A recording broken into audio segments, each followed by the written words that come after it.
बंगाल के अंदर ऐसी लड़कियों को लाया जा रहा है और फिर डिबेट में बिठाया जाता है। और नाम मत लीजिएगा, हम नाम नहीं ले रहे हैं किसी का।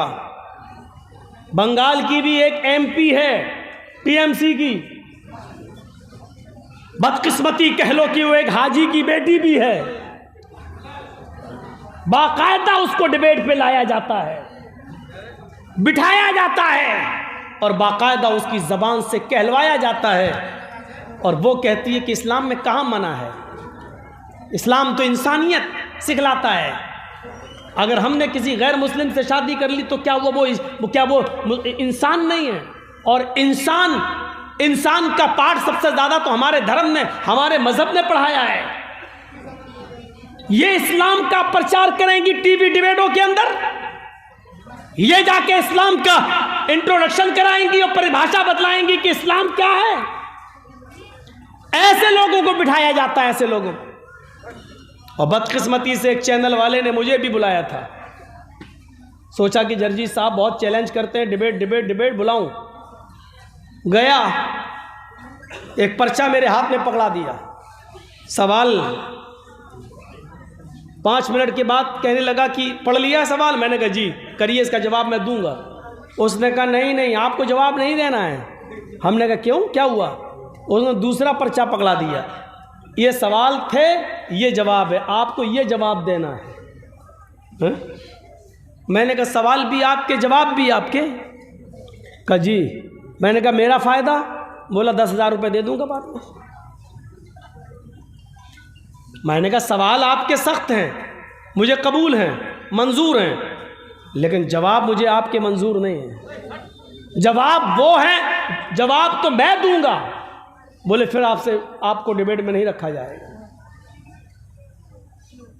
मैंने कहा और जो लोग आते हैं, मुसलमान लोग, मौलाना लोग, साफ कह रहा है, क्या मालूम है, सब 10,000 रुपये लेते हैं। इसीलिए मैंने बंगाल की धरती पे कहा था कि जो आज डिबेट में बैठ रहे हैं जो मौलवी लोग, ये हमारे कायद नहीं है, हमारे रहबर नहीं है, हमारी आवाज ये नहीं उठा रहे हैं। इस धोखे में मत रहिएगा आप। मजा तो तब है सवाल आपका हो, जवाब हमारा हो। नहीं, सवाल ये है, जवाब ये नहीं। उसमें एक सवाल 3 तलाक के ऊपर भी था और ये भी कहा गया था कि आप तो अहले हदीस हैं, आप तो 3 तलाक को 3 मानते ही नहीं, तो आप इसका जवाब दीजिए और बताइए कि मोदी ने जो कानून बनाया है बहुत अच्छा। मैंने कहा वो हमारा पर्सनल मसला है, 3 तलाक 3 या 1 ये हमारे घर की लड़ाई है, लेकिन इसके जवाब में आप ये हमसे कहलवा रहे हैं कि मोदी जी ने बहुत अच्छा कहा। तुम्हारे जवाब को मैं अपने पैरों के बूट के नीचे रखता हूं, नहीं मानता तुम्हारा ये मसला। फाड़ दिया मैंने वो उसका जवाब। किराया भी मेरा गया, भाड़ा भी मेरा गया, उसने 1 रुपया नहीं दिया। सब दलाल पहुंचते हैं डिबेट के अंदर। और आप भी कान के पर्दे खोल लो, बिहार वालों, सुन लो और बहुत साफ लफ्जों में सुन लो। ये देश हिंदू, मुसलमान, सिख और ईसाई और सारी कम्युनिटियों से मिलकर बनता है और चलता है। अगर इस मुल्क के अंदर कोई हिंदू हिंदू हिंदू हिंदू चीखेगा तो ये देश बर्बाद हो जाएगा। और कोई दूसरा उसके अपोजिट आकर मुसलमान मुसलमान मुसलमान, हमारा हक, मुसलमान का हक, मुसलमान मुसलमान मुसलमान चीखेगा, तब भी यह देश बर्बाद हो जाएगा। इतना याद रखना, इस देश को कामयाबी तभी मिलेगी जो हिंदू और मुसलमान, सिख और ईसाई सबको एक साथ लेकर चलने की बात करेगा। इतना याद रखिएगा, आप भी बहुत बड़े धोखे में हैं।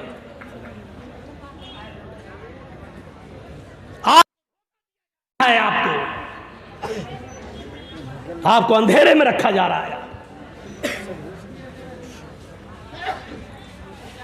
मैं ऐसे बीजेपी के नेताओं को जानता हूं जिन्होंने मेरे साथ ब्लैंक चेक फेंक दिया मेरे हाथ सामने, लो मौलाना क्या हुआ, भर लो जितना भरना हो। मैंने कहा क्या हुआ?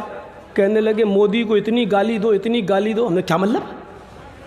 कहा कि हम यही तो चाहते हैं कि तुम जितना बुरा कहोगे उतना ही हमारी कम्युनिटी एक हो जाएगी, वो सब एक हो जाएंगे।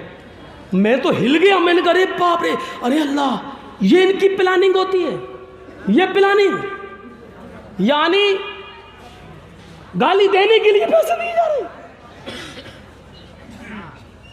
ये सूरत हाल पैदा हो रही है। इतनी गंदी हो गई है सियासत, इतनी गंदी हो गई है राजनीति। इसलिए याद रखो मेरे भाइयों, ये देश सिर्फ हिंदू हिंदू कहकर नहीं चलेगा, सिर्फ मुसलमान मुसलमान कहकर नहीं चलेगा। सारी पार्टियों ने हमें लूटा, इसमें कोई शक नहीं, हमारा कोई नहीं, इसमें कोई शक नहीं। हम किससे उम्मीदें रखें? कौन है हमारा? कौन है? किसी भी सियासी पार्टी ने, जितनी भी है भारत के अंदर, किसी ने भी हमारे साथ इंसाफ नहीं किया है। इंसाफ, लेकिन यह दौर अपना पूरा इंसाफ मांगने का नहीं है। यह वक्त ऐसा है जैसे मेरा पैर खराब हो चुका हो और उसको काटा जाना जरूरी हो, और डॉक्टर ने यह कह दिया जर्जी साहब अपना पैर बचाना है, या पैर को बचाने के चक्कर में अपनी जान बचाना है, या अपना पैर बचाने के चक्कर में अपनी जान को गंवाना है। जर्जीस को जान भी प्यारी है, जर्जीस को पैर भी प्यारा है, लेकिन जान बचाने के चक्कर में पैर कटाना ज़रूरी हो चुका है। इसलिए जर्जीस साहब हिम्मत बांधकर बड़े नुकसान से बचने के लिए छोटा नुकसान करने को तैयार हो गए हैं। साहब मेरा पैर काट दो, कम से कम मेरी ज़िंदगी रहेगी तो अपने बच्चों के सामने तो हम रहेंगे। ये सूरत हाल है आज हमारी, ये याद रखिएगा, ये सोच लीजिएगा। एनआरसी आपके सर पे मुंडला रही है। ये किसान आंदोलन में अगर कामयाब हो गए ना आज, तो ये मान के चलिएगा कि अब ये अगला निशाना फिर ये बोलेंगे इतना बड़ा एहतिजाज जब हमने नाकाम कर दिया तो अब लागू कर दो ये। और यहाँ अगर फेल हो गए तो उनको डर यही है कि अब फिर मुसलमान लोग कहीं फिर से एनआरसी और सीए के खिलाफ मोर्चा ना खोल लें और किसान भी उनकी मदद के लिए ना आ जाएं। ये सब हमारे सरों पे मुंडला रही है, ये सारी चीज़ें हमारे सामने मौजूद हैं, ये याद रखना। तकरीर करता हूँ मैं मालदा में, बोला मैंने मालदा में, जीते तो वतन मुबारक, हारे तो कफन मुबारक। बोले हम मालदा कलिया चक में, और केस होता है मौलाना जर्जीस के ऊपर इटावा में, मेरे यहाँ। सोच रहे हैं आप? बोलते हैं यहाँ, केस होता है वहाँ, और केस होने के बाद आज तक अभी तक कोई वारंट भी नहीं आता है। धारा 153 लगी हुई है, यानी अगर साबित हो जाए तो 3 साल की सज़ा है इस जुर्म में, 3 साल की। इतनी बड़ी 3 साल की सज़ा जिस धारा में हो, अभी तक 1 साल हो गया, कोई सम्मन नहीं, वारंट नहीं, बस डराने के लिए 153A लगा हुआ है, 153, ताकि दोबारा आवाज़ ना खोली जाए। किसी पार्टी में अभी मैं शामिल हो जाऊं, किसी भी पार्टी में अगर मैं चला जाऊं, बीजेपी छोड़कर किसी भी पार्टी में चला जाऊं, तो अभी हम अंदर हो जाएंगे, अभी हम अंदर हो जाएंगे। क्यों? प्रेशर बनाने के लिए। देखो फला पार्टी बुलवा रही है, यह सूरत हाल हो चुकी है।